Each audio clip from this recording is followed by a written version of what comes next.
Hey everyone, Admiral Seabass here. Welcome to my war room in Indianapolis, Indiana. I've been posting some more videos lately on Global War 85, which I'm designing for Doug and the team at Historical Board Gaming. And somebody wanted to know about SeaLift and our current concept and how it works. So I've got an unscripted video here where I'm going to show you our current concept. I'm not going to go completely into the details here because they're all subject to change. I know General Hand Grenade's doing some videos right now on Global War 1914 showing us the units and stuff, which I love.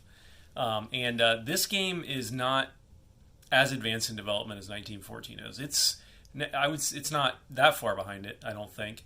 But there's still enough open here that I'm not going to go into too much detail. But I think at a certain level, this concept is baked.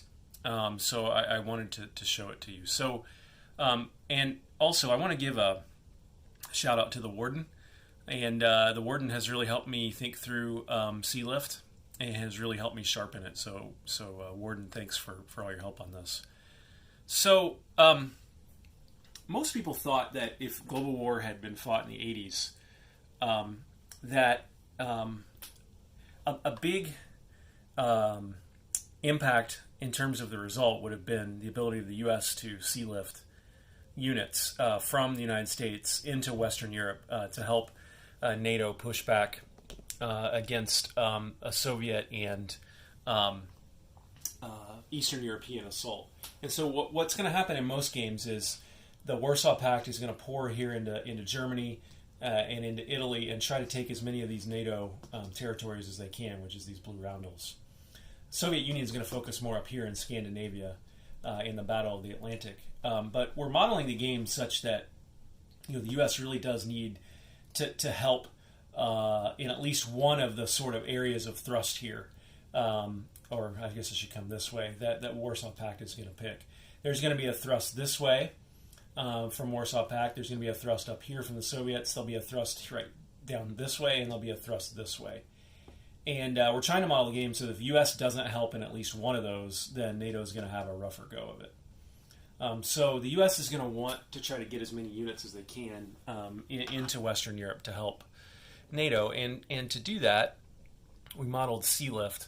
And of course, the Soviets largely will be trying to interdict that in order to support Warsaw Pact and their push.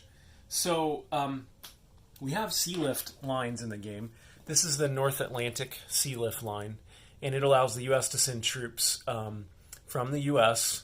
Up here into the North Atlantic and then into any NATO zones in this area here. And that includes the United Kingdom. So what you do is when you want to send SeaLift as the U.S., you've got some designated units here. And you've got 5 units here if you're the U.S. in this example. This is a main battle tank. This is a next-gen main battle tank. This is a rocket artillery. That's a light infantry. And this is a next-gen attack helicopter right here. Now, light infantry can use airlift to get to Europe from airbase to airbase. But the rest of these units have to use SeaLift. So, for the purposes of this example, I just included a light infantry to show you that they can do it. So what the U.S. would do is when they want to SeaLift is they would do a couple of things. First, they would move all of their units that they're SeaLifting from a zone that's on the coast and connected to the SeaLift line. And this is a naval base here. They can export or send 2 units for SeaLift via a naval base, and they can send 3 via a shipyard. So you can see between the 2 and the 3, we can send all 5 of these units. So the U.S. would pick these up, and he would put them in the box here for SeaLifting units, like this. So those are now on transport ships, and they are moving across the Atlantic. The U.S. would then designate naval units to be escorts for the SeaLift as well. And they have to start in the same zone that the SeaLifting units do. Well, not in the same zone, but they have to start on the SeaLift line down around here. So they're going to designate a frigate. The reason a frigate is important, a frigate's kind of like an anti-aircraft gun in that it can try to shoot down planes and or intercept anti-ship missiles. And they're going to put a sub here too. for the escorting units. And so then the very last thing they have to do is they have to designate the zone where the SeaLift is going to arise. They don't have arrive. They don't have to designate the exact zone or zones, but they have to designate where it's going to arrive. So in this case, we're going to say it's going to arrive somewhere in here. And for the purposes of this example, let's just put a couple of facilities on here that can receive these. So there's a port, which can take one, a naval base, which can take two, and let's just say that there's a naval base here on the southern shore of London as well. Okay, so that's it. And one more thing. You can see right here, I hope you can, there's a 5. That designates the total capacity of this SeaLift line in terms of number of units that can be sent. So they're maxing out the number of units that they can send. And we added the 5 here for ease of play, just so that you know you can send 5 on this particular line. And every line has a different capacity, based roughly on research we did for the era in terms of how much shipping capacity would have been available for the U.S. And NATO in order to move things. So now how can the Soviet interdict SeaLift? Well, there's 2 ways. You see this dot here. So the Soviets can... No, you can't see that. You see this dot here. The Soviets can attempt to interdict the SeaLift in any zone from this dot all the way to the arrival zone, although it doesn't include the arrival zone, up to the arrival zone. So in this case, the Soviets could attempt to interdict in this zone, or in this zone. So they have 3 options. So if the Soviets don't have long-range missiles, this sub would literally have to move into this zone right here and then attack the SeaLift line here. If that happens, then a battle would be fought between this Soviet ship and the escorting ships. And if the Soviet ship wins the battle against the escorting ships, then basically all of the SeaLift is eliminated. Because it eliminates the escorting ships and then it's just able to pick off the transports at will.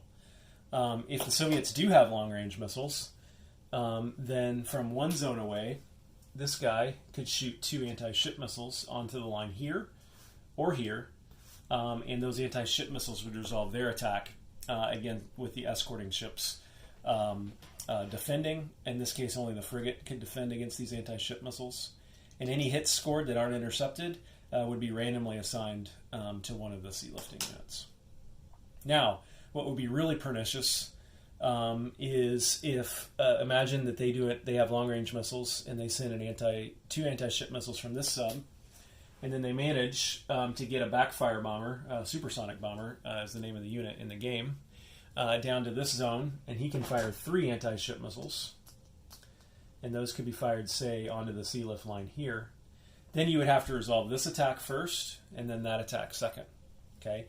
Really, even like doubly pernicious would be, what if you move this guy in and try to eliminate the frigate, because the sub has surface target select, I think, too. Try to take out the frigate in this combat, and then there's no defense against these anti-ship missiles other than them having to roll to hit. So there's a lot of options here that the Soviets would have in this particular case to interdict the SeaLift. So let's say the Soviets managed to not take anything out, and then it would arrive on the next turn, and it would basically follow similar rules to the departure in the U.S. So a naval port, you could put 1 in. So let's say we put the helicopter there. And then a naval base can take 2. So let's say we put the light infantry there and the next gen main battle tank there. And then this naval base could take 2. So maybe you put the main battle tank there and the rocket artillery there as well. So that's a basic overview of how SeaLift works in the game. There are about 6 SeaLift lines total in the game. They have different capacities, and they can take you to different places.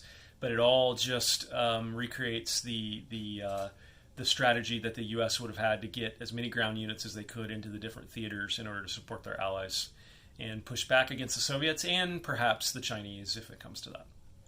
All right, guys. Hope you enjoyed this. And if you have any questions or comments, please let me know. Please follow Global War 85 on Facebook. We post quite a bit there. And thanks again, Warden, for your help with the SeaLift rules. All right, take care, everyone. Admiral Seabass signing off. I forgot to mention one thing on what could potentially happen if the Soviets try to send in aircraft, like the supersonic bomber, to fire anti-ship missiles. If the U.S. has a carrier that's escorting, and it has a naval interceptor, then it can scramble into this zone, and there would be a round of interception combat that would be fought.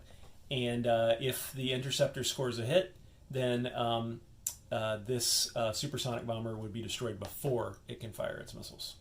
So obviously, because of that, if the Soviets can do this, it's ideal strategy to have an escorting unit or two along with it that could absorb an interception hit. All right, that's it. Just wanted to add that. Thanks, everyone.